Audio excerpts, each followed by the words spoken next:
sobrang nagulat ako kasi hindi ko ina-expect na ako yung isang magiging flag bearer. Alam naman natin na sobrang daming player o athlete sa Pilipinas na mas deserve kasi sa akin.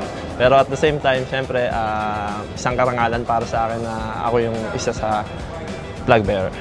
Actually, sobrang naging malaking impact yung pagdadala ng mga international tournament sa ating Pilipinas. Siyempre, nagpapasalamat tayo sa PNBF, kila Sir Tat, saka sa lahat ng sumusuporta sa pagsuporta sa Philippine Volleyball. Kasi kung hindi dahil sa kanila, hindi tayo makikita ng parang hindi tayo ma-notice.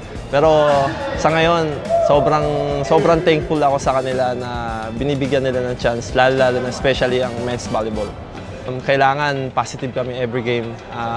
Yun nga, maganda pinakita namin sa World Championship, pero syempre dapat yung mindset dito iba ulit kasi iba yung kalaban, ibang tournament.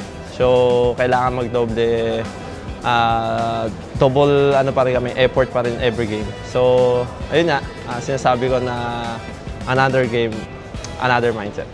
Alam naman natin sa World Championship yung mga kalaban namin medyo malalaki. Dito, so mga kasing height lang namin. So, yun nga. Matagal na naman namin sila nakakalaban. So, may mga syempre nandiyan may mga coaching staff na mag-guide para sa amin. So, tingin ko naman okay yung naging preparation namin for this.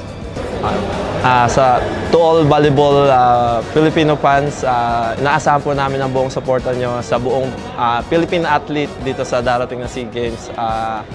Pinapangako po namin na ibibigay po namin ng 100% namin.